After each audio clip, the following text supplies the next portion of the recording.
വലിയ വ്യതിയാനങ്ങളിലൂടെയാണ് ഇപ്പോൾ വിപണി കടന്നു പോകുന്നത്. IT സ്റ്റോക്സിൽ വലിയ വ്യതിയാനങ്ങൾ ഉണ്ടാകുന്നു.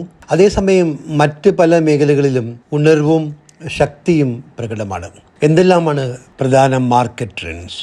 Welcome to Geojit spotlight. ആന്ത്രോപിക്കിന്റെ artificial intelligence tool Claude Cowork IT സ്റ്റോക്സിൽ വലിയ ആഘാതമാണ് സൃഷ്ടിച്ചത്.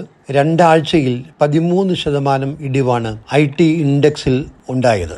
ആർട്ടിഫിഷ്യൽ ഇന്റലിജൻസ് ഇന്ത്യൻ IT മേഖലയിൽ ഫണ്ടമെന്റൽ ആയ പല മാറ്റങ്ങളും ഉണ്ടാക്കും എന്നാണ് ഈ മേഖലയിലെ വിദഗ്ധർ പറയുന്നത്. ഇപ്പോൾ ഇന്ത്യൻ IT കമ്പനികൾ ചെയ്യുന്ന പല ജോലികളും അപ്രസക്തമാകും. അതേസമയം പുതിയ AI റിലേറ്റഡ് അവസരങ്ങൾ ഉണ്ടാവുകയും ചെയ്യും.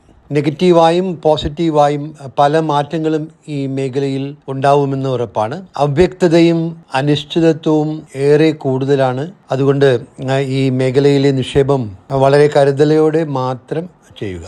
ഇനി വിപണിയെ സംബന്ധിച്ച് ചില പ്രധാന ട്രെൻഡുകൾ പറയാം. ഒന്ന്, Q3 റിസൾട്ട്സ് അവസാനിച്ചിരിക്കെ അത് ഏർണിംഗ്സ് ഗ്രോത്തിനെ സംബന്ധിച്ച് ഒരു സുപ്രധാന സൂചന നൽകുന്നുണ്ട്. മൊത്തത്തിൽ Q3 ഏർണിംഗ്സ് ഗ്രോത്ത്, അതായത് net profit growth 14.7%. This is after accounting for one time big gains and big losses.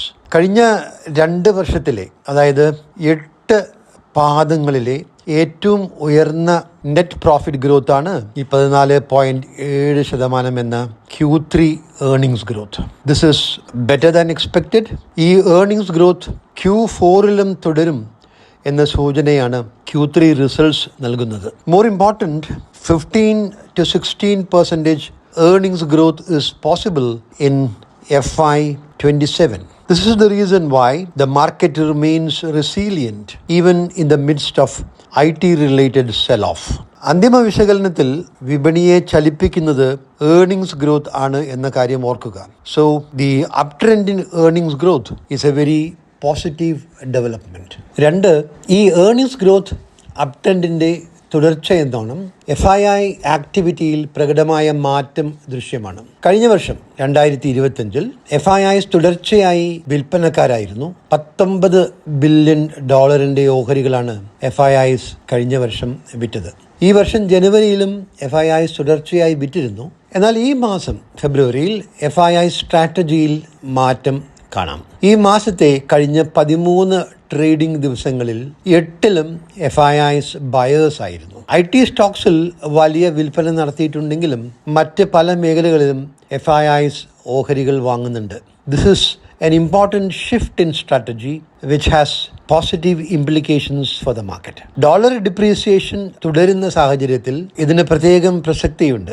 Dollar അധിഷ്ഠിതമായ അമേരിക്കൻ ഓഹരികളിൽ നിക്ഷേപിച്ച് 12% റിട്ടേൺ കിട്ടിയാൽ ഡിപ്രീസിയേഷൻ കഴിഞ്ഞ് 2% റിട്ടേൺ മാത്രമേ ലഭിക്കുന്നുള്ളൂ എന്നത് പ്രധാനമാണ്. കഴിഞ്ഞൊരു വർഷത്തിലെ ഡോളർ ഡിപ്രീസിയേഷൻ ഏകദേശം 10% എന്ന് ഓർക്കുക. അമേരിക്കൻ AI സ്റ്റോക്സിൽ ഗണ്യമായ കറക്ഷൻ പ്രതീക്ഷിക്കുന്ന ഈ വർഷത്തിൽ ഈ ട്രെൻഡിന്, FIIസിൻ്റെ ഈ ട്രെൻഡിന് പ്രത്യേകം പ്രാധാന്യമുണ്ട്, particularly in the context of dollar weakness.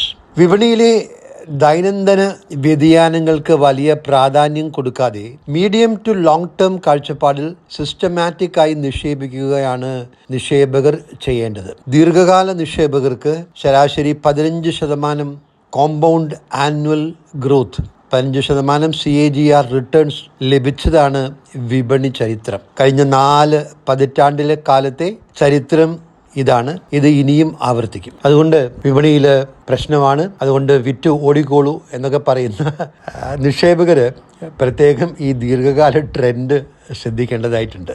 അതുകൊണ്ട് സ്റ്റോക്ക് സെലക്ഷൻ അതിന് കൂടുതൽ പ്രാധാന്യം കൊടുക്കുക. ഇപ്പോൾ നേരത്തെ പറഞ്ഞ ഈ വോളറ്റിലിറ്റി, പ്രത്യേകിച്ച് ചില സെഗ്മെൻറ്റ്സിൽ വലിയ വോളറ്റിലിറ്റി ഉണ്ടാകുന്ന ഈ സാഹചര്യത്തിൽ use market volatility to make changes in the portfolio in favour of fairly valued stocks and stocks with high growth potential. ഈ വിഭാഗങ്ങളിലെ ഓഹരികളെക്കുറിച്ച് നിരവധി തവണ ആവർത്തിച്ചിട്ടുള്ളതാണ്.